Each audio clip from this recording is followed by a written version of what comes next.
अब सब लोग प्लीज मेरे पे ध्यान दें और दोबारा मत पूछना कि ये क्या है। ठीक है, इसका मतलब आपका बॉडी प्रेजेंट है, माइंड एब्सेंट है। आप बॉडी प्रेजेंट, माइंड भी यहीं रखिए। सॉरी, बुरा मत मानना, मैं ऐसे बोलता हूँ आपके मनोरंजन के लिए। जितनी भी टेंशन है इनको दूर करके एक नई ओर चलते हैं। एकदम। बोलो जय श्री केदार। जय श्री केदार। सबसे पहले आप ये देख रहे हो, ये वाला पोर्शन सबसे किनारे आइए। ये वाला पोर्शन सबको दिख रहा है? हाँ। ये अभी पूरा क्लियर नहीं है। ये जब खुल जाएगा, ये फॉग है इसके आगे, ये खुलेगा तो ये गंगोत्री से जो आप लोग देखते हो अर्जुन मुकुट, ये अर्जुन मुकुट है। उसके बाद थोड़ा इधर आओगे तो यहाँ पे बासुकी ताल टॉप है।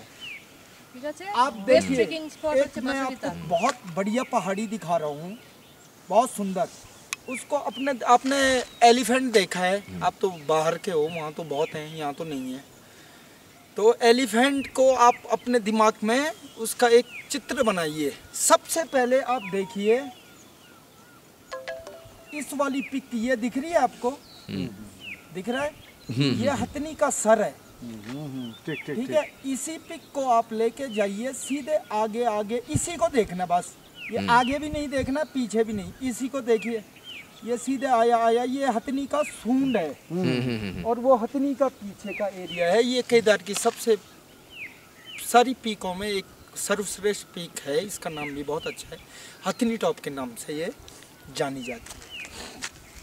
उसके बाद जो हथनी का सीधे पीछे वाला एरिया है, आपको एक घाटी दिख रही है। वो घाटी है केदारनाथ का पहले जमाने का पैदल रास्ता, चौवासी खाम बुग्याल के नाम से ही यहाँ का सबसे लास्ट गांव है वो।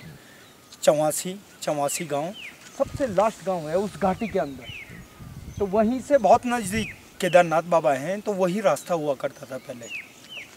तो उसके बाद आप ठीक ऊपर जाइए, एक पहाड़ी पे आपको ये भी शेप दिख रहा है सबसे पीछे, वो है कुबेर भंडार। उसके ठीक पीछे जो है मेरू सुमेरु और केदार डोम, जो बाबा केदार, और ये हथनी टॉप के पीछे और उसके ठीक नीचे बाबा केदार का टेंपल है। उसके बाद आप इधर आओगे इस वाली घाटी में, जो ये दूसरी घाटी है अंदर को, ये है मननी बुग्याल के नाम से बहुत फेमस। जो मैंने मननी माई की आपको कल कहानी सुनाई थी, ये जहाँ ये बर्फ गिरा हुआ है टॉप, ये मननी माई का टॉप है। यहाँ यही माँ की शक्ति का उत्पन्न हुआ था। उसके बाद आप थोड़ा इधर चलोगे, अपने फ़ोनों से ये बीच वाला जूम करोगे। मैंने दादा के फ़ोन में फ़ोटो लिया है, उसको जूम करोगे तो वहाँ पे आपको एक बहुत बड़ी काली शिला दिखेगी, पत्थर की। आपके फ़ोन में दिख रहा है वो काली शिला दिखेगी, और उस शिला के ठीक ऊपर हल्का सा एक वाइट कलर का मंदिर दिखेगा। वो माँ काली शिला का मंदिर है और माँ काली शिला की वो शिला है। तो वहीं पे जो कल आपको पूरी कहानी सुनाई थी, वो यही वो रास्ता है। माँ नीचे काली मठ में आके फिर शांत हुई। ये जो नीचे नदी है, ये काली नदी के नाम से फेमस है, काली गंगा इसको हम लोग बोलते हैं। वो काली मठ का मंदिर। उसके बाद ये जो गंगा है, ये मधु गंगा है। और वो सामने जो पहली आपको पहाड़ी दिख रही है, जिसके ऊपर हल्का बर्फ है, पहली पहाड़ी, वो बूढ़े मदमेश्वर हैं वहाँ पे। और उसके थोड़ा नीचे पे मदमेश्वर भगवान का मंदिर है। मदमेश्वर भगवान द्वितीय केदार के रूप में उनको पूजा जाता है, और वहाँ पे भगवान भोलेनाथ के नाभि के दर्शन होते हैं। कहा जाता है कि पुराणों में कि वो भोले शंकर, पिताश्री भोले शंकर और माँ पार्वती का बोला शादी के बाद का घूमने का स्थान है, वो पवित्र स्थान। उसके बाद आप इधर आओगे, ये मधुगंगा हो गई। वो उसके थोड़ा पीछे जाओगे आप, तो आपको पांडव सिरा मिलेगा। ये मदमेश्वर के पीछे आज भी पांडवों द्वारा वहाँ पे अपने आप धान के टाइम पे धान की खेती होती है। ये हकीकत है, ये कोई मैं बोल नहीं रहा हूँ, वो देखा है। सब लोग जाते हैं, जितने भी ट्रैकिंग वाले, वो मिल जाते हैं वहीं। कई साइंटिस्टों ने कहा कि नहीं, ये पक्षियाँ आती हैं उठ के, उनका वो है, लेकिन ये पौराणिक है। हम लोग मानते हैं कि ये भगवान बोते हैं, तो वो भगवान ही बोते हैं हमारे लिए, इस घाटी वालों के लिए। बाकी साइंटिस्ट कुछ भी बोले, वो भी महान है हमारे लिए। उसके बाद आप इधर आओगे, ये पूरा ग्रीन वाला बड़ा सा, जिसके ऊपर में हल्की हल्की बर्फ है, वहाँ पे बहुत बड़ा एक बिसुड़ी तालाब है। बिसुड़ी ताल के नाम से बड़ा फेमस एक बहुत बड़ा तालाब है। वहाँ भी आपको मैं ट्रैकिंग पे ले जाऊँगा, लेकिन वो 10 दिन के लिए जब आप आओगे ना। उसके बाद आप इधर आओगे तो वो कल्पेश्वर टॉप आ गया पीछे, ये सामने रुद्रनाथ टॉप पीछे वाला। अब आप ये लास्ट में ये देख रहे हो सबसे पीछे वो टॉप है चंद्रशिला टॉप, और उसके बीच में अभी थोड़ी देर में आपको लाइट दिखेगी, वो बाबा तुंगनाथ के दर्शन होंगे आपको।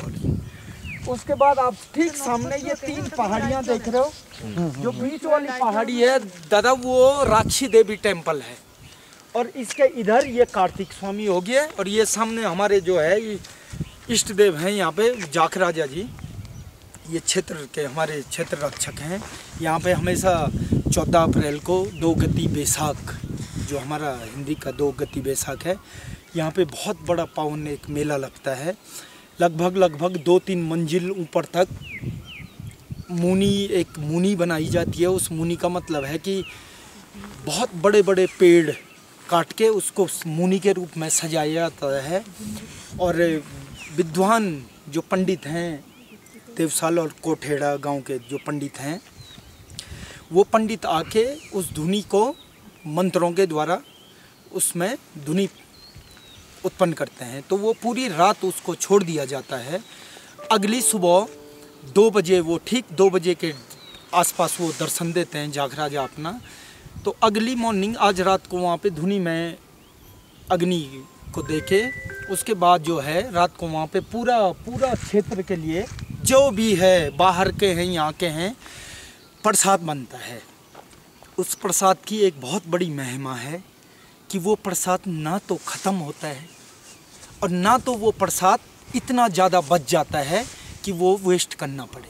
और जितने भी ये हमारे जितने भी 14 गांव हैं 11 गांव हैं इसमें आपस में जितना भी ये क्षेत्र है, प्रत्येक के गांव से ये थोड़ा सबके घरों से इसमें नाच पानी जितना जिसके घर से मिर्च मसाला है वो कुछ भी बचाया नहीं जाता है, जितना है उसको डालना है।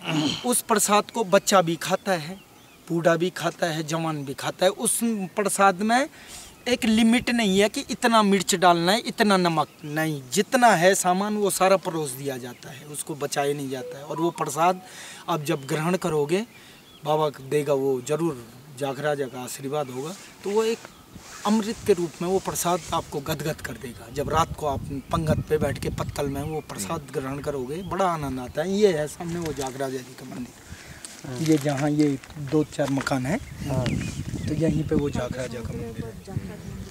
और वो ना वो वाला, हाँ ये सामने